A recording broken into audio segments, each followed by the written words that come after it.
arahari. Bizane tubitwike mu izina rya Yesu. Abadushakiye umuriro. Nakubwira n'uwabimuhaye niko Imana ivuze. Imana iravuze. Mwongore mubwire kuraha. Natwe aratubwira. Mwongorere rwose.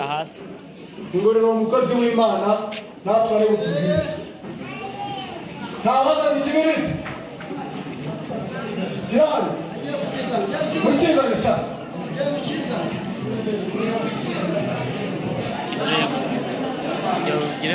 Twige mu izina. Imana amashimesi cyane.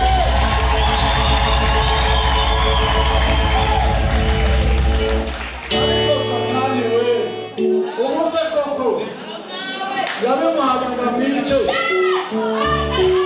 Amina. Amina. Yego. Turamenya. Bayishuri.